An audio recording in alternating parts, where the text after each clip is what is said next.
Yeah. Hello guys, good morning guys. Andito na naman ako guys. Ito na naman si Manina Ruby. Ayan, si Ate Ruby nyo. So ayan guys, so, hindi pumasok yung anak ko kasi ewan ko ba't hindi pumasok. Ang sabi ng papa, kasi ngayong araw na daw, memorize daw sila ng mathematics. So, ayun, hindi pumasok. Takot siya. Bukas na lang daw.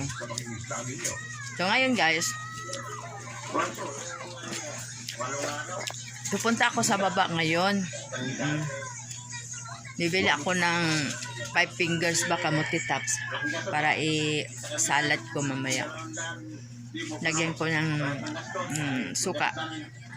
Ayan. Punta na ako.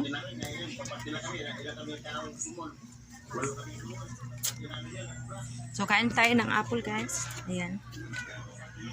Habang naglalakad, kain.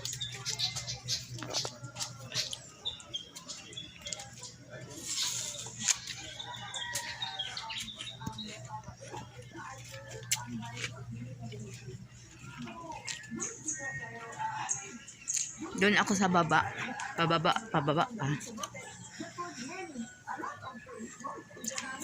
Kasama na rin na maglalakad-lakad guys para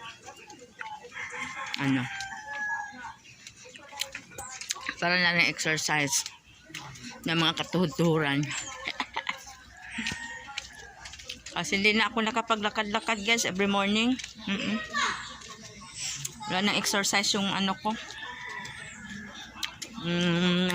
Katutuhuran.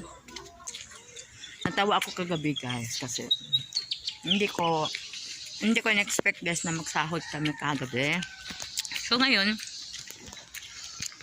nag-handle pa ako kahapon around to 3 o'clock. Sabi magsahod na. Saya-saya ko kasi magsahod na guys. Nabulaga ako guys sa sahod ko. 336 pesos lang. Shock ako. Nagtanong ako bakit. Kasi 5 days lang naman, no? 5 days ata ako yung duty ko. Kasi 2 days absent. Ang kalaki-laki na penalty ko. Kasi nag-absent ako ng linggo kasi may problema ako. So ngayon 200 yung penalty pag linggo. If other day, Monday to Friday, penalty is 100 lang. So ngayon, cuman sabi ng bata, huy. Ay bata kung dana na yun, oh. Ayun. Sabi niya, huy. Mga bata ngayon, hindi tulad ng mga bata noon na magsabi na ate, tapos pag magkita ka nagbe-bless. Ngayon hindi na nagbe-bless yung mga bata. Dito ako, naglalakad ako dito sa biliran ng menteryo.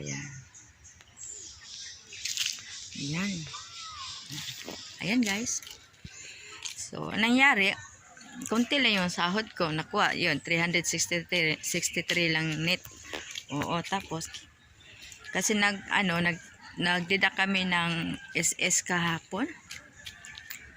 SS.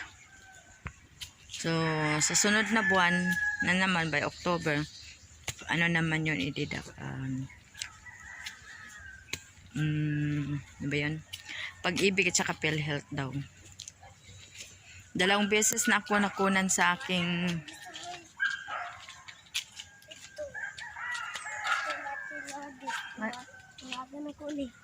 sa din na di ay nagpalit ka? Kasi nagsugo sa imo ha? Ayun, 2 na ako deduction sa SS tsaka sa PhilHealth tsaka sa pag-ibig. Ayun, kasi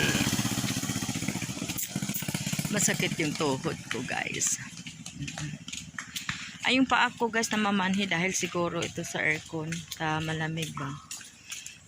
Dahil sa aircon kasi napansin ko paggabi, pag nakauwi na ako, paghiga ko, syempre ceiling fan kasi mainit. Pag na-focus yung paa ko sa lamig, namamanhid, then sumasakit. Siguro ito kasi doon sa hotel aircon kasi guys. So aircon. So ayan, siguro sumasakit. Nag-inom na ako ng gamot nito, yung B-complex Parex ba. Pero ganun din, sumasakit din. Ewan ko ba dito, siguro naghahanap ito ng ibang paa.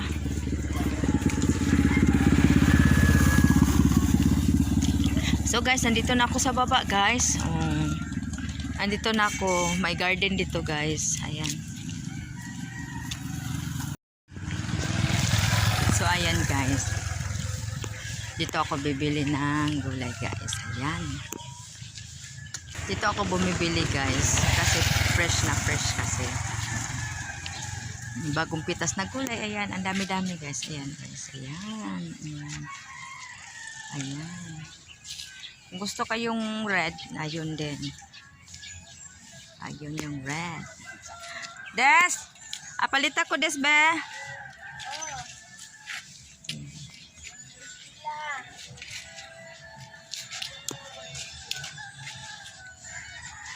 Makuha na ng pula des. Ayun guys, may halo din siyang ano.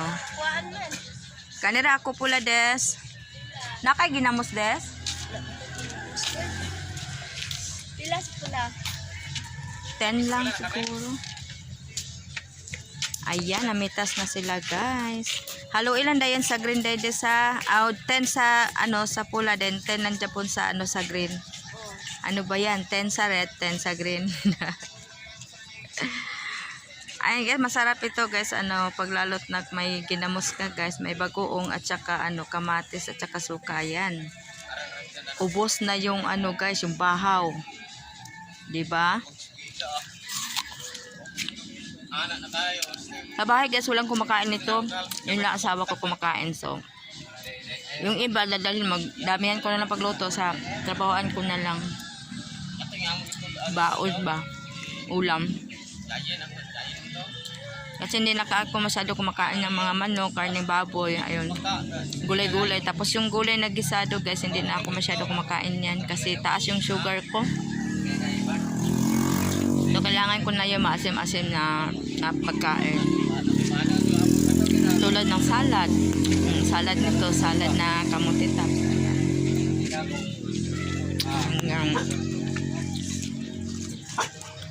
Isa salad ko yan.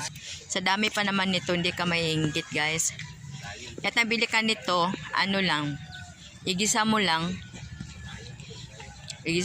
ito kahit nawala ng sahog, magic sarap lang, okay na.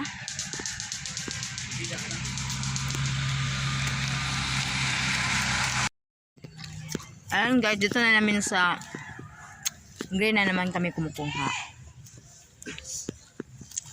Hello dyan sa mga viewers ko, sa mga silent viewers. Hello, good morning sa inyo lahat-lahat dyan. Bumili ako ng ano, 5 fingers bagan kung kamuti tops. Ayan. Pang ulam-ulamin ba.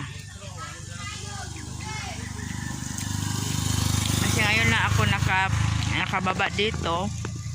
Wither lang yung paglakad-lakad ko guys kasi nakakapagod guys. Kakagising ko lang nga, baba na ako kasi naisipan ko na bumili ako ng kamuti tops para isalad ko. Saka dadalhin ko doon sa ano, dalhin ko doon sa trabahoan ko. Kasi mahal ulam doon guys. Nako, $1 yung ulam sa hotel. Na-afford man pero sayang. Ayan yung kaibigan ko si Ate Lourdes. Ayan. Siya yung may-ari nito. Yung ulam doon guys sa hotel, kung bumibili ka kahit na bibili ka sa labas ng hotel, mahal din.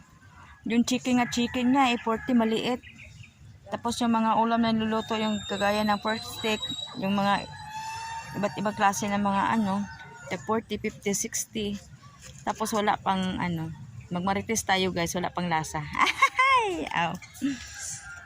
So, minsan nagluluto ako ng gulay, bumibili ako sa merkado paglabas kasi maraming gulay doon sa paglabas mo na sa may merkado, sa kubo, sa may tabi-tabi, daming gulay nagtitinda doon.